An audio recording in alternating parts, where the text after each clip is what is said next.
There we go, Facebook. Hey guys, hey guys, namaste. God bless all of you. Happy Wednesday. It's National Weather Person's Day, or weathermen, they used to call them back then. Not weather women, but they kind of combined it. So Weather Person Day. So support your local meteorologist and don't yell at them when they get it wrong. To me, honestly, if those guys only knew the panic that they cause whenever they open their mouth. I mean, if I worked like that, I wouldn't have a job. So kudos to you guys who can yell fire in a crowded theater and still come to work the next day and say, oopsie, sorry, the computers were wrong. But no offense to them, they're trying. So happy Wednesday to you guys. Well, thank you, Mr. Computer Screen. Thank you for changing some beautiful pictures on there. I want to talk about the biggest pain in the ass emotion out there. And it's not even deemed an emotion, but it's run by emotions. And I'm going to go right to the quote box tonight because a lot of you guys, and I would say the majority of you guys, can relate to this. So here we go. Attachment is your biggest strength and your biggest weakness. Attachment is a construct of they're saying, I'll read you what it says, which is pretty amazing, and then I'll get to my point here. Attachment is deemed a psychological concept. So it's deemed an idea, okay, describing a bond or connection often driven by underlying emotions. So what you're saying is it's a psychological emotion driven by an emotion. Okay, but it's an idea, but that's okay. But to me, it's powerful. And I spit on my computer screen again. It's very powerful. It runs your life. What you attach yourself to, it draws into you every emotion involved. Anybody, you guys can concur with relationships, with pets, with a job, with goals. I mean, we need that attachment. It's our greatest strength if it's moved in a positive way. But if you're damaged goods and trying to attach yourself to a new concept per se, it's detrimental. And a lot of us can attest to that. We've all been hurt. We've attached ourselves to this beautiful soul. Didn't work out, but we've attached ourselves to it. Okay, fine. We go, drag our backpack, and live with that for several years. And then try again, but we're damaged goods.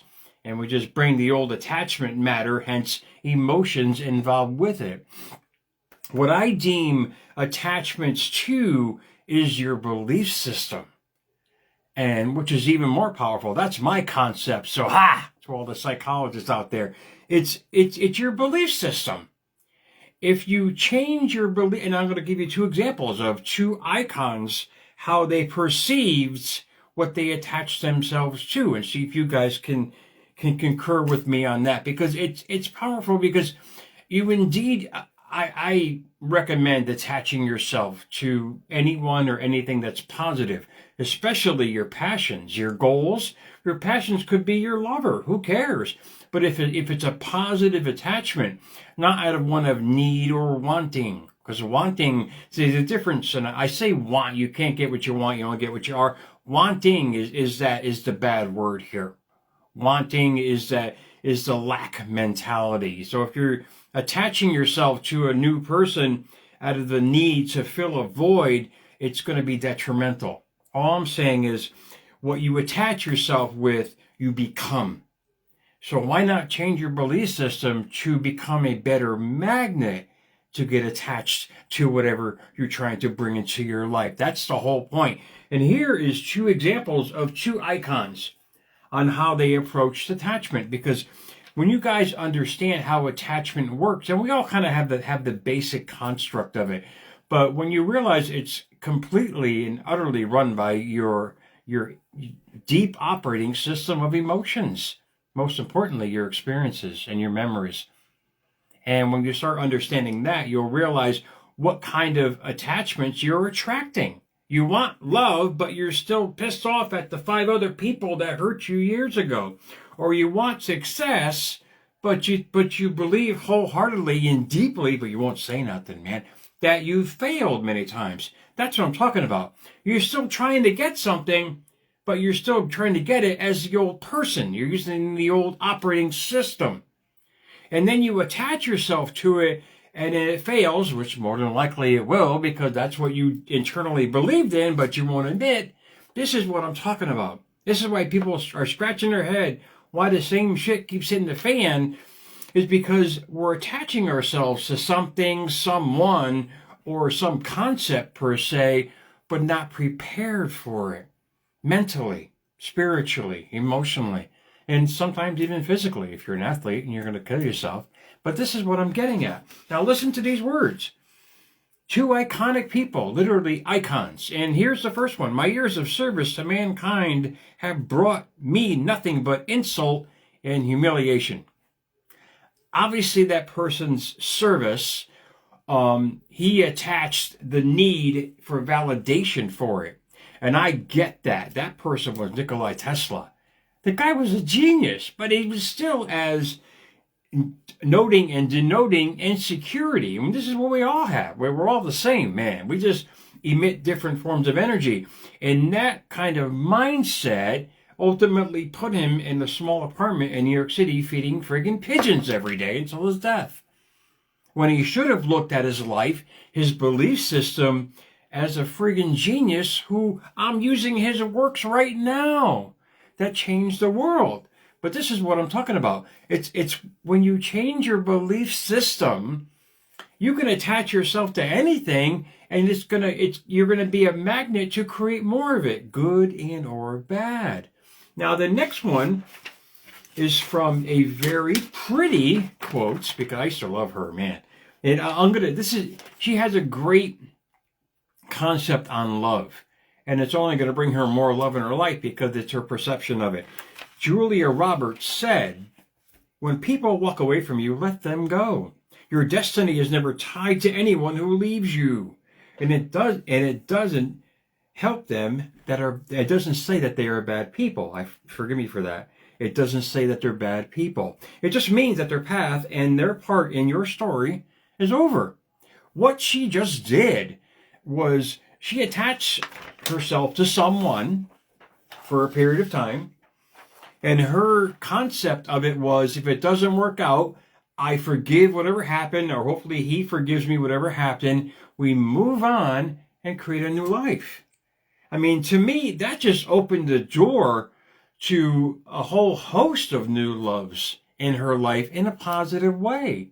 Yeah, they might have issues, but think about what she said about that compared to Nikola Tesla. The guy basically, I can understand his point, because Edison used him like a little bitch, took all his works in some way, in some fashion. I mean, he was Edison's, protege, that back then. And they literally worked together, competed against each other, but there was a big problem. Tesla was an inventor. Edison was an inventor and a businessman. There's a big difference there. And he obviously took that the wrong way, because he wasn't ready for Edison. He wasn't ready for Edison's shrewdness in business. And it led to his downfall, when the guy should have looked in the mirror every day and said, damn, I'm proud of you. Look what you've accomplished. Even though people are laughing at you, I mean, think about what they're going to be doing 100 years from now. And we're all benefiting from that. But this is exactly what I'm talking about. How you attach yourself to something, you have to realize, how is your inner operating system working?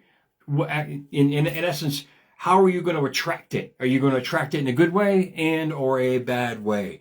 If you love money, but deep down you don't think you're worthy of it, you're going to attract money, but eventually over time you're going to lose it because you don't think you deserve it. People believe in the law of attraction. Like energy attracts like energy. Indeed. If you think money is bad, yeah, but you got the idea of it, you're going to attract money, but eventually the like energy is going to come into your life to take it away. This is what I'm completely getting at. And what people forget in their lives as they're trying to attain things, we're all damaged goods. Every single one of us, we're all damaged goods. And until you realize what part of you has issues, it'll halt you from trying to get something until you fix the issue. To find love, you have to impress and embrace the fact that you're worthy to receive it and that you're the best person to give it out there in your own mindset. You become a better magnet, therefore you attract better in your life. Just like Tesla said, if you want to find the secrets of the universe, think in terms of energy, frequency, and vibration. What is emotion? Energy in motion. When you realize what kind of magnet you are, you realize what kind of operating system you keep turning on and off every day. So it's a great red flag to realize that if you want something, if you want to attract or desire something or someone, you got to look in the mirror and see and check out the damaged goods and see if that's going to impede, if it's going to impede on what you're trying to attract in your life. Yeah, you might want somebody new in your life, but if you keep carrying around the old mindset of eventually it's going to end anyway, or I'm going to get hurt anyway, or they're going to cheat, or something's going to happen, yeah, you're going to attract somebody like attracts like, but with the same mindset. So basically, you're on the hamster wheel, recreating what you're trying to avoid to create, but deep down inside, you believe in it. That's your operating system. That's your magnet. There you go. Here we go again on the wheel. Therefore, more experiences to put you back in the closet, to come back out, to remanifest. Does all this make sense? This stops the chaos in your life. This stops the hamster wheel from running constantly. You change your operating system on how you think of yourself, and then life's going to respond to that. This is the daily work that I do, and hopefully you guys can understand it for yourself, because it's all about a better perspective on how you see life. How you see life is how it's going to reflect. Your experiences are just a direct, there's no coincidence, by the way. Your experiences in life are just a direct reflection of how you see things. This is what people fail to recognize. You don't have to believe it. You can believe in this omnipotent power out there. I get it. Scripture has taught us that, to believe something outside of us, but yet in it they're saying it's within us. But we were taught that it's outside of us. So this is the paradox about life. It may sound so confusing, but for me to get it, I mean, anybody can get it. Seriously, it just takes practice. So whatever desires you're trying to attain, to have, to be, to do, make sure the operating system, your belief system on how you perceive it, is an optimal level. If you're trying to attract money, make sure you give yourself all the confidence in the world and you edify yourself on all the concepts and benefits that money can bring. Tax breaks, anything to give you the confidence knowing that once you have it, you're going to know what to do with it. This is what lottery winners fail to recognize. Yeah, they put it out there. They bring the lottery to them, whatever prize they want to bring to them, but then they forget how to use it. Therefore, they have this fear mentality. That's why you see them losing it. That's a perfect example. I'll pat myself on the back for that one. That's a perfect example. They want all this money. They want the financial freedom in their life, but they go ahead, they attract it, they win it, and guess what? The old mindset of the poverty mentality has kicked in. They become fearful, therefore attracting situations to create more fear. Robbery, theft, all these things. There's no coincidences. I'm getting back to what I just said. There's no coincidences in life.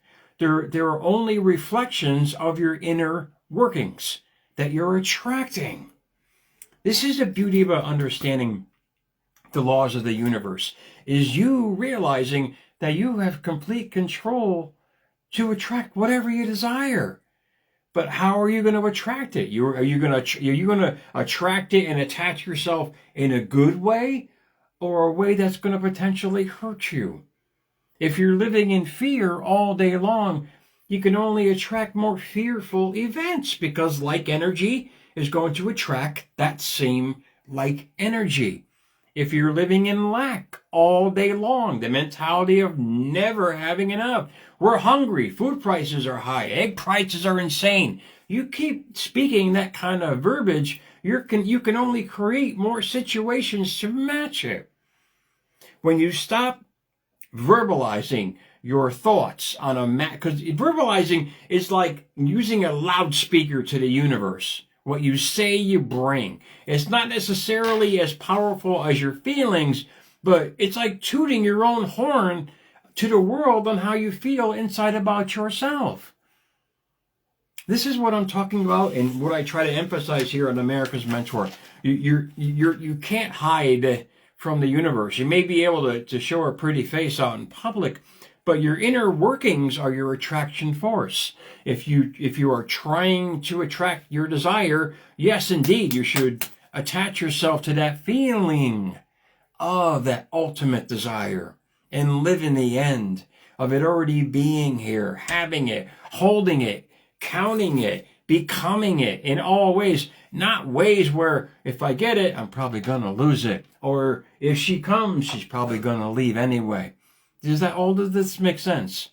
It's you just working on your old belief system, letting go of the past. And most importantly, I wrote on my sheet tonight, and what people don't want to recognize is personal responsibility. You've attracted what you wanted in life, but then it goes away again. If you did an analysis on why that went away, you'll realize that you're attracting that kind of same energy. And all of this will make sense if people really get down and truly understand what they're thinking about all day long.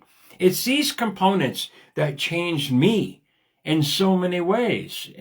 Coming from poverty to, literally living on the floor as a kid to where I am now. This stuff doesn't just happen. This is not so-called happenstance kind of stuff. It's years of conditioning the mind out of poverty that was only conditioned to be in poverty. And if you guys can grasp that, you'll truly understand the mind. It's not mind over matter, Meatball. It's that mind creates matter. When you realize your mind actually creates matter out of thin air in your situations, circumstances, and events. This is quantum mechanics in action. We are just a big old science experiment. Whatever kind of experiment you have every day, if you realize your thoughts, your feelings, your emotions are attracting that same like energy and it doesn't feel good, stop doing it. Attach yourself to a goal. Attach yourself to an outcome of something with all your heart and soul. Believe in it with all your heart and soul. For once in your life, believe that this is my time now. This is my time to have what I truly desired in a person or a situation or a circumstance. Write it down in great detail, every aspect of that person or the home, or this is what they call a vision board. You start writing down and dictating the life you want. That's like your own preamble, your own constitution that you live by every day. You look at it every day, you start believing differently every day. Therefore, you start attracting differently every day, guys. So happy Wednesday to you. Hopefully this helps. I'll read you that quote one more time, and then I'll read you something from Robert Frost. Attachment is your biggest strength and your biggest weakness. Remember that. It's okay to attach yourself to something in a positive way. But if you're doing it to fill a void, you're only going to get hurt in the end. And Robert Frost said this because you're only going to get hurt in the end. He goes, the 3 words I can sum up everything I've learned about life: it goes on. So why not make it go on in a positive way, guys? So happy Wednesday to you, America's Mentor _radio on Instagram, at America's Mentor on X, guys. Please follow me on YouTube. Hashtag America's Mentor. 650 videos are on there. Who would have thunk it? And tomorrow night I'm doing a show with Kurt, hitting our almost our 100th show, man. It's just awesome. Find your passion and you find your peace. Keep following that passion every day and attach something really cool as the outcome to it. Look at it, live in it, cloak yourself in it, and robe every aspect of your being in it, and it will come. Just remember, got to fix the goods on the inside to make it come the right way. Guys, happy Wednesday. I'll see you guys soon, man.